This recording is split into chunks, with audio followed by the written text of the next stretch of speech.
ខ្វះតា4ថ្ងៃទៀតឯងកើតអាប់ហើយស្នងមកហើយស្នងពីគេហ្មងអើយមកព្រឺរោមលោកអើយលោកបងប្អូនដែរជឿរឿងអាប់អត់បើចំពោះខ្ញុំជឿរឿងចំពោះខ្ញុំទៀតហើយតម្រាំនឹងខ្ញុំសម្រាប់ចិត្តនិយាយរឿងនេះគឺខ្ញុំគិតព្រោះអីខ្ញុំខ្លាចម្នាក់នឹងនៅរស់ទៅដឹងថាយើងនិយាយដើមគាត់ទៀតខ្ញុំជួបតតអាប់ហ្នឹងគឺចង់ស្នងតំណែងឲ្យខ្ញុំបងប្អូនរឿងហ្នឹងកើតឡើងកាលពីឆ្នាំដូចជា2009 2010ហើយជា2ឆ្នាំហ្នឹងខ្ញុំមិនដឹងចន្លោះឆ្នាំហ្នឹងខ្ញុំមិនភ្លេចរឿងកាលហ្នឹងខ្ញុំនៅក្មេងយើងអត់ដឹងអីទេហើយម៉ាក់ខ្ញុំរវល់តែមានកូនទូចបងញ៉ាបើគេហ្នឹងណាចឹងទៅគាត់រវល់មើលកូនមើលអីចឹងអត់បានចិត្តដិតដូចឥឡូវទេឥឡូវមានរឿងអីក៏ប្រាប់ម៉ាក់មានរឿងអីក៏និយាយមួយម៉ាក់ចឹងកាលមុនគឺរបៀបថាយើងឆ្ងាយគ្នាចឹងណាចឹងទៅក៏មានរឿងអីក៏មិនសូវបានប្រាប់គ្នាដែរភាគច្រើនគឺយើងទៅធំយើងអត់បាននិយាយមួយម៉ែស្និទ្ធស្នាលមួយម៉ែមួយអីក៏វាងាយនឹងចាញ់បោកគេបងប្អូនអញ្ចឹងបងប្អូនអ្នកដែលក្មេងៗធំហើយអ្នកម្ដាយទាំងឡាយមានកូនតូចក៏ដោយកូនធំក៏ដោយកុំតាំងចិត្តតែជាមួយកូនតូចកូនធំក៏ត្រូវយកចិត្តទុកដាក់ដែរព្រោះអីកូនធំអា18 16 17 18 19ហ្នឹងគឺងាយនឹងចាញ់បោកគេខ្លាំងមែនទែនអញ្ចឹងយើងត្រូវយកចិត្តទុកដាក់ជាមួយកូនយើងឲ្យខ្លាំងបំផុតដើម្បីកុំឲ្យងាយនឹងចាញ់បោកគេដូចខ្ញុំមិនមែនថាម៉ាក់ខ្ញុំមិនល្អអីទេមកពីគាត់កូនច្រើនអញ្ចឹងគាត់គ្មានពេលគាត់ហត់សម័យខ្ញុំកូនតែមួយផងខ្ញុំវិលមុខអីអញ្ចឹងកូនគាត់ឡើង7អញ្ចឹងបងប្អូនសម័យមើលទៅតែមួយផងខ្ញុំចង់ការឈួតឲ្យតម្រាំគាត់7អញ្ចឹងខ្ញុំមិនបន្ទោសអ្នកណាទេប៉ុន្តែពេលហ្នឹងគឺខ្ញុំស្គាល់បងស្រីម្នាក់គាត់នៅបន្ទប់ជួលនៅជិតផ្ទះខ្ញុំបន្ទប់ជួលគាត់និយាយព្រឺសបល់បើសិនជាគាត់នៅរស់គាត់ក្មេងដែរប្រហែលជាអាចនៅរស់គាត់ឃើញក៏គាត់ខឹងដែរប៉ុន្តែបើខ្ញុំមិននិយាយប្រាប់គេខ្ញុំមានអារម្មណ៍ថាខ្ញុំដឹងតែម្នាក់ឯងអញ្ចឹងទៅខ្ញុំវានៅអសុខអញ្ចឹងរឿងរ៉ាវរឿងរ៉ាវអបិយជំនឿហ្នឹងគឺខ្ញុំចង់ចែករំលែកខ្លាំងមែនទែនដើម្បីឲ្យបងប្អូនរបៀបថាដឹងរឿងខ្ញុំណាអញ្ចឹងទៅបងស្រីម្នាក់ហ្នឹងគាត់ចេះអាសាមកនិយាយលេងមួយខ្ញុំរហូតហើយខ្ញុំអត់ដឹងទេហើយពេលដែលគាត់និយាយជាមួយខ្ញុំភ្នែកគាត់ទៅចេះគាត់និយាយរឿងរ៉ាវអ្នកស្រុកអ្នកភូមិគាត់អញ្ចឹងគាត់ត្រឡប់ភ្នែកគាត់អត់មានមើលភ្នែកយើងចាំទេហើយខ្ញុំចេះតាមមើលភ្នែកគាត់ហើយខ្ញុំអៀនទៀតខ្ញុំមនុស្សអៀនដល់ពេលអៀនយើងអត់សូវមើលភ្នែកគេចាំដែរទេតែឥឡូវខ្ញុំរៀងក្លាហានមើលភ្នែកគេចាំអីខ្លះអារបៀបមនុស្សអៀនណាអញ្ចឹងទៅយើងមើលត្រឡប់ទៅលិនដែរឃើញភ្នែកគេត្រឡប់ទៅលិនយើងត្រឡប់ទៅលិនដែរអញ្ចឹងទៅគាត់មកនិយាយរាល់ថ្ងៃព្រលឹមឡើងគាត់មកឈរនៅមុខផ្ទះយើងហើយគាត់ឈរនិយាយហើយគាត់និយាយជាប្តីគាត់ធ្វើការបាត់គាត់មានប្តីដែរបងហ្នឹងកាលជំនាន់ហ្នឹងប្រហែលជាខ្ញុំប្រហែលជាអាយុ18 19អញ្ចឹងគាត់អាយុប្រហែលជា30ជាងអីក្មេងដែរមើលទៅក្មេងដែរគាត់និយាយមកយើងគាត់ត្រឡប់តែភ្នែកគាត់មិនដែលមើលមកចាំអីហើយខ្ញុំថ្ងៃមួយដែលខ្ញុំអត់ដែលសង្ស័យទៀតព្រោះអីយើងអត់ដឹងថាអាបហ្នឹងភ្នែកវាបែបម៉េចខ្ញុំមើលតោះតែខ្ញុំមកដេកគិតរយៈពេលដែលខ្ញុំមានរឿងហើយដេកគិតបាទខ្ញុំដឹងហើយភ្នែកគាត់គឺអត់មានកូនកំមុំបោះខ្មៅអាកដាលដូចយើងទេភ្នែកគាត់គឺកូនកំមុំអត់មានហ្មងហើយគាត់មកឈរនិយាយមកយើងហ្នឹងគាត់ត្រឡប់ទៅលិនភ្នែកនិយាយកលិបកលាប់និយាយរឿងអីពេលហ្នឹងគឺតម្រាំនឹងខ្ញុំជឿគាត់គឺគាត់មកជាយាមមកនិយាយមកខ្ញុំនឹងយូរដែរហើយជាមួយខែជាងដែរអញ្ចឹងទៅដល់ថ្ងៃមួយពេលឆ្នាំហ្នឹងដូចជាម៉ាខ្ញុំស្លាប់ខ្ញុំទៅលេងខ្ញុំទៅបន់គាត់ហើយខ្ញុំត្រឡប់មកវិញខ្ញុំមានអារម្មណ៍ថាខ្ញុំសួយខ្លាំងណាស់ពេលហ្នឹងខ្ញុំប្រហែលជាឆុងមួយម៉ាខ្ញុំឆ្នាំដូចខ្ញុំអញ្ចឹងណាហើយអញ្ចឹងទៅគាត់ស្លាប់ទៅក៏ខ្ញុំទៅបន់សពគាត់បន់ខ្មោចគាត់ហ្នឹងហើយទៅក៏ខ្ញុំមកវិញខ្ញុំមានអារម្មណ៍ថាខ្ញុំសួយលុយក៏អត់មានការងារក៏រាំងស្ទះគ្រួសារក៏រញ៉េរញ៉ៃដល់ពេលហ្នឹងហ៎ទៅក៏យើងនិយាយលេងមួយគាត់ហ្នឹងហើយនិយាយលេងមួយគាត់ចឹងយូរគាត់ស្រាប់តាថ្ងៃមួយព្រឺរោមថ្ងៃមួយគាត់មកនិយាយថាគាត់យកសពឃើញខ្ញុំអត់មានក្បាលគាត់ប្រាប់ខ្ញុំណាគាត់ថាគាត់រត់មកគាត់ធ្វើស្លាមស្លោគាត់រត់មករោខ្ញុំហើយគាត់ថាគាត់យកសពឃើញខ្ញុំអត់មានក្បាលទេឆាប់ដោះគ្រោះចេញ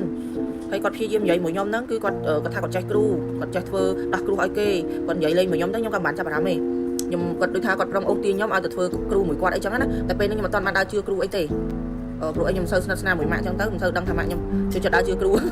ូអញ្ចឹងទៅក៏ខ្ញុំមិនដែរជឿគ្រូជឿអីទេពេលហ្នឹង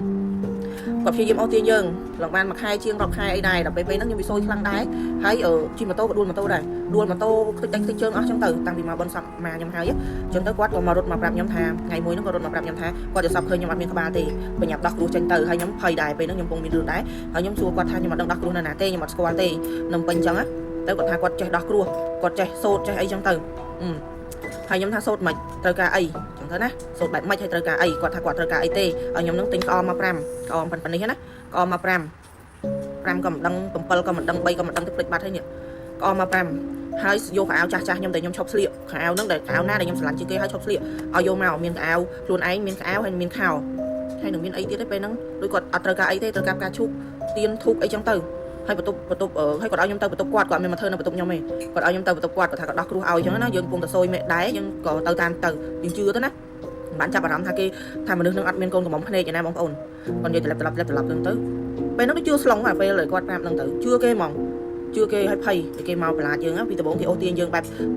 ប្រយោលដល់ពេលយើងអត់ដូចថារឹងក្បាលអត់មានជឿអីគាត់មកបន្លាចបដ ாய் ដល់ពេលបន្លាចបដ ாய் គាត់ប្រាប់ថាចាំគាត់ធ្វើសារចកេះឲ្យពាក់ធ្វើសារចកេះឲ្យពាក់ហើយគាត់ឲ្យខ្ញុំទៅធ្វើពិធីថ្ងៃដែលធ្វើពិធីហ្នឹងគឺពេលល្ងាចប្រលប់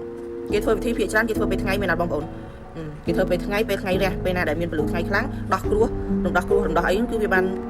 នដូចថាស័ក្តិសិទ្ធិល្អអញ្ចឹងណាប៉ុន្តែគាត់ឲ្យខ្ញុំធ្វើមក5 6ល្ងាចប្រលប់ហ្នឹងគឺគាត់ឲ្យខ្ញុំធ្វើអីតាមគាត់ហ្នឹងដើរកន្លងមួយព្រឹងសបល់ព្រឹងរោមបាសរោមហ្នឹងដើរកន្លងគាត់ដាក់ស្អីគេហ្នឹងដូចថាក្អមដែលខ្ញុំទិញហ្នឹងមិនដឹងជា3មិនដឹងជា5ខ្ញុំភ្លេចបាត់ហើយគាត់ដាក់ការឈប់នៅក្នុងហ្នឹងហើយគាត់ដាក់ទឹកហើយគាត់ឲ្យខ្ញុំដើរកន្លងក្អមហ្នឹងដូចជា3ជុំដើរកន្លងណាមិនដើរឆ្វែលទេណាដើរកន្លងពីលើហ្មងអាក្អមហ្នឹងនៅពីក្រោមយើងហ្នឹងដើរ3ជុំហើយខោអាវយើងហ្នឹងគាត់ដាក់ធ្វើអីគាត់ដាក់ស្អីទេគាត់ដាក់នឹងចានមួយហើយគាត់សូត្រស្អីទេខ្ញុំមិនដឹងទេពេលហ្នឹងហើយមិនដឹងជាគាត់ស្រោចទឹកឲ្យខ្ញុំឬក៏គាត់អត់ស្រោចពេលហ្នឹងឬក៏យើងឲ្យធ្វើតែប៉ុណ្្នឹងខ្ញុំមិនដឹងប៉ុន្តែខ្ញុំចាំបានថាគាត់ឲ្យសាយចកេះខ្ញុំប៉ុណ្្នេះគាត់ថាពេលពាក់សាយចកេះហ្នឹងទៅការពារគ្រោះហ្នឹងការពារខ្មោចព្រាយបិសាចការហើយនឹងឲ្យគេចូលចិត្តអាណិតស្រឡាញ់ដូចថាគេឃើញមុខយើងមកគេស្រឡាញ់គេនឹកគេអីចឹងទៅអ្នកដែលគេអ្នកធំអ្នកតូចអីចឹងណាឃើញមកគឺចូលចិត្តអាណិតស្រឡាញ់យើងហើយគាត់ឲ្យខ្ញុំពាក់សាយចកេះហ្នឹងរយៈពេល1អាទិត្យក្នុងរយៈពេល1អាទិត្យហ្នឹងគឺហាមជេរម៉ែហាមនិយាយទៅហាមជេរម៉ែគេហ្មងពាក្យថាហាមជេរគេជេរអីក៏ដោយជេរម៉ែក៏ដោយគឺហាមជេរហ្មងដល់ពេលនេះខ្ញុំពាក់បាន3ថ្ងៃខ្ញុំអត់ដែរបានទៅជួបគាត់ទៀតទេពេលហ្នឹងដូចខ្ញុំម៉ាក់ខ្ញុំរើផ្ទះឬក៏មិនទេខ្ញុំភ្លេចបាត់ហើយតែខ្ញុំទៅឆ្ងាយពីគាត់តែខ្ញុំមានលេខទូរស័ព្ទតាក់ទងគ្នាអញ្ចឹងណាតែគាត់អត់ដែរតាក់ទងមកទេមានលេខទូរស័ព្ទទុកដល់ពេលសុំលេខទូរស័ព្ទខ្ញុំទុកថ្ងៃទី3ហ្នឹងហើយខ្ញុំមកនៅផ្ទះផ្ទះព្រាយនោះហ្នឹងហើយខ្ញុំមកនៅផ្សារដីហុយអញ្ចឹងពេលហ្នឹងខ្ញុំកំពុងដើរនៅផ្សារដីហុយកំពុងទៅផ្សារទិញម្ហូបចាំបានហើយកំពុងទៅផ្សារទិញម្ហូបស្អាតតែឃើញលេខចម្លែកទេមកលេងគាត់ទេមកគាត់ហ្នឹងទេមកប្រាប់ថាហែងយកហែងឆាប់មកស្រោចទឹកវិញហើយយកសាយចកេះហ្នឹងមកឲ្យបងប្រសិទ្ធធីឲ្យវិញ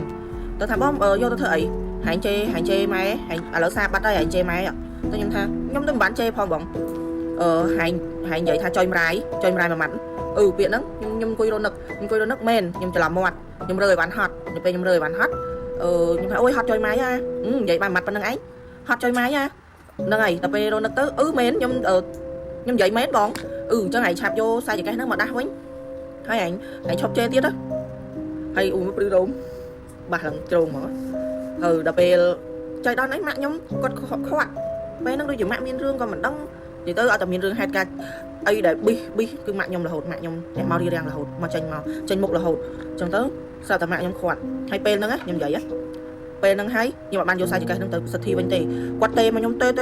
រហូតដល់ខ្ញុំចម្លែកក្នុងចិត្តខ្ញុំថាខ្ញុំទៅប្រសិទ្ធធីថ្ងៃណាជារឿងរបស់ខ្ញុំតើបើខ្ញុំរវល់ខ្ញុំអត់បានទៅវានៅឆ្ងាយខ្ញុំរើផ្ទះមកឆ្ងាយពីគាត់ហើយអញ្ចឹងទៅទេរហូតដល់ខ្ញុំប្លុកលេខគាត់ចោលខ្ញុំដូរលេខទូរស័ព្ទចេញការជំនាន់ហ្នឹងអត់មាន Facebook ទេអត់មាន Facebook ទេជំនាន់ហ្នឹងរហូតដល់ដូរលេខទូរស័ព្ទចេញអញ្ចឹងទៅរឿងចម្លែកក៏កើតឡើងខ្ញុំចូលចិត្តហូបសាច់ឆៅមានអារម្មណ៍ថាធំក្លិនឈាមគឺក្អូបឈ្ងុយដូចជាចង់ហូបអីតែឆៅហើយភ្នែកខ្ញុំចាប់ដើមមានអារម្មណ៍ថាមើលគេអត់ហ៊ានមើលភ្នែកចំទេគឺខ្ញុំខ្លាចបបួលទៅវត្តក៏លេងទៅធ្វើបន់ក៏លេងចង់ធ្វើហើយសង្ងំនៅតែក្នុងបន្ទប់យប់ឡើងមិនចេញក្រៅថ្ងៃឡើងសង្ងំហើយឃ្លាន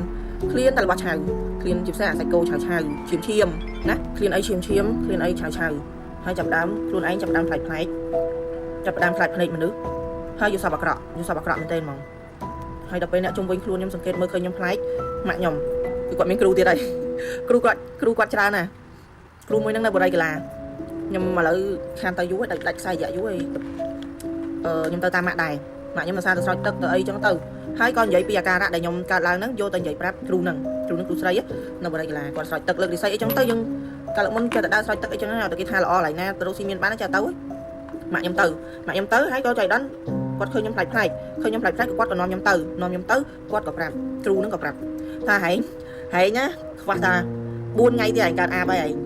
ឯងស្នងមកឯងស្នងពីគេហ្មងអើយមកព្រឺរោមលោកអើយលោកតាំងពីនឹងមកខ្ញុំខ្លាចខ្លួនឯងអត់ហ៊ានឆ្លោះកញ្ចក់ទេបងប្អូនអើយខ្ញុំខ្លាចឆ្លោះលេខដកកទុយទៅបាត់ដកកទៅបាត់ខ្លាចខ្លួនឯងឡើងញ័រអូយមកព្រឺរោម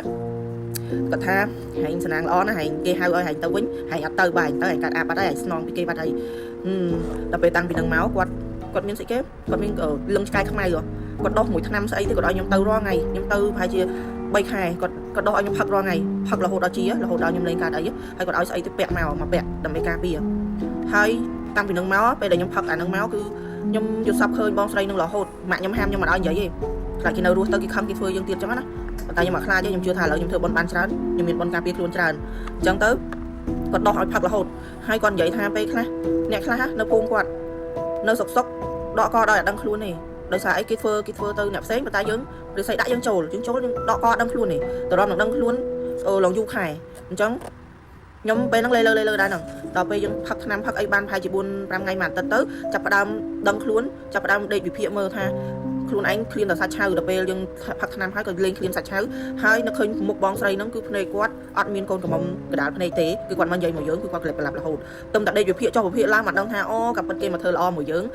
ដើម្បីចង់ស្នងអាទាយាតអាប់នឹងឲ្យយើងហ្មងហើយមែនបងប្អូនខ្ញុំចាប់ពីគាត់ដែលឲ្យខ្ញុំទៅធ្វើពិធីមកគឺខ្ញុំខ្លាចគ្រប់យ៉ាងខ្លាចមនុស្សខ្លាចភ្នែកមនុស្សខ្លាចថ្ងៃខ្លាចគ្រប់យ៉ាងឃ្លានតែរបស់ឆៅហើយតម្រាំនឹងអ្នកគ្រូនឹងជួយខ្ញុំបានហើយប្រឆាំងគ្នាគាត់មកបញ្យល់សពខ្ញុំរហូតមកហៅតាមយល់សពរហូតដល់របៀបថាគេពងឆ្លោះគ្នាគ្រូនឹងគ្រូគេឆ្លោះគ្នាគេសាកល្បងគ្នាខ្ញុំមិនដឹងទេប៉ុន្តែក្នុងខ្លួនក្នុងយល់សពយើងហ្នឹងគឺឃើញប្រយុទ្ធគ្នារហូតហើយបងស្រីនឹងយល់សពហៅយើងទៅវិញរហូតមកលួងរហូតអារបៀបលួងឲ្យយើងអាណិតអារបៀបធ្វើស្នេហ៍ឲ្យអាណិតហើយយើងទៅជួបគាត់វិញគឺឲ្យគាត់ស្នងមកអញ្ចឹងណាខ្ញុំយល់សប្តិរហូតដល់ខ្ញុំផឹកលឹងឆ្កែខ្មៅរហូតដល់បាន3 ខែឡើងបានខ្ញុំចាប់ផ្ដើមដាច់ហ្មងសូម្បីតែយល់សប្តិឬក៏នឹកឃើញបងស្រីនឹងក៏លេងនឹកឃើញដែរហើយក៏ខ្ញុំអត់ដែរនិយាយរឿងហ្នឹងរហូតដល់ឥឡូវបាទខ្ញុំចង់និយាយប្រាប់បងប្អូនអញ្ចឹងបងប្អូនប្រយ័ត្នប្រយែងគ្រូខ្លះមានអាសនៈត្រឹមត្រូវខ្ញុំអត់និយាយគ្រូល្អណាខ្ញុំនិយាយគ្រូអាក្រក់មានអាសនៈត្រឹមត្រូវបើគ្រូប្រុសវិញណាគឺគ្រូខ្លះចង់បានខ្លួនកូនសិស្សគ្រូស្រីវិញបើមិនចង់បានលុយទេក៏គេធ្វើយើងដើម្បីបោកយកអីយើងអីអញ្ចឹងកុំសូវជឿគ្រូពេកបើគ្រូណាធ្វើឲ្យយើងមានបានល្អអីនឹងគាត់ល្អអីទូមានផ្លូវល្អតែគ្រូខ្លះមកក្នុងល្បិចទេបងប្អូនអត់ដឹងថាគេមានបំណងអីទេមិនថាមនុស្សទេបងប្អូនសង្កេតមើលចឹងកុំចាញ់បោកគេដូចខ្ញុំទៅរំមានការអីយើងពិភាក្សាមួយម្ដាយយើងមួយមនុស្សចាស់ទុំដោយសារអីម្ដាយយើងឪពុកយើងយាយយើងមនុស្សចាស់ទុំមីងពូក៏ដោយដែលនៅក្នុងគ្រួសារយើងគាត់កើតមុនយើងអញ្ចឹងគាត់ដឹងពីចរិតមនុស្សជាពិសេសអ្នកដែលងាយរងគ្រោះគឺក្មេងតែធំនឹងបងប្អូនអញ្ចឹងប្រយ័ត្នប្រយែងទាំងអស់គ្នាបើខ្ញុំវិញគេមិនបានទៅបោកយកខ្លួនប្រាណអីទេគ្រាន់ថាគេបោកជួបគ្រូ 4-5 នាក់ដែរគេបោកយកទៅលុយហើយមួយទៀតគឺបោកយើងប៊ីស្នងមកដកអាបឲ្យទៀតអញ្ចឹងទៅខ្ញុំខ្លាចឥឡូវខ្ញុំខ្លាចមែនទែនខ្ញុំលេងហ៊ានជឿអីប្រេះផ្ដាស់ហើយលេងហ៊ានទៅគ្រូណាប្រេះផ្ដាស់គ្រូណាដែលធ្លាប់ជួយជីវិតខ្ញុំគឺខ្ញុំទៅគាត់ខ្ញុំនៅក្រោបគាត់តែបើគ្រូណាថ្មីថ្មោងអីមិត្តភក្តិណែនាំអីប្រយ័ត្នបងប្អូនជាពិសេសមិត្តភក្តិហ្នឹងវាយកទៅវាមានវាឧទាហរណ៍វាស្គាល់គ្រូមុនយើងវាប្រាប់គ្រូនឹងចាខ្ញុំនាំមីនេះមកមីនេះមានលុយអញ្ចឹងគ្រូឯងធ្វើស្នេហ៍ឲ្យវាស្ដាប់ខ្ញុំជាមិត្តភក្តិវាត្រូវតែស្ដាប់ខ្ញុំព្រោះអីរឿងហ្នឹងបងអូនស្រីខ្ញុំជួបផ្ទាល់ចាំវគ្គក្រោយខ្ញុំនិយាយពីរឿងបងអូនស្រីយកគ្នាទៅធ្វើឲ្យអង្គុះលុយគ្នារហូតអញ្ចឹងណាមិត្តភក្តិក៏អញ្ចឹងដែរអញ្ចឹងប្រយ័ត្នប្រយែងបងប្អូនសំខាន់ណាស់មនុស្សក្បែរខ្លួននឹងឯងបងប្អូន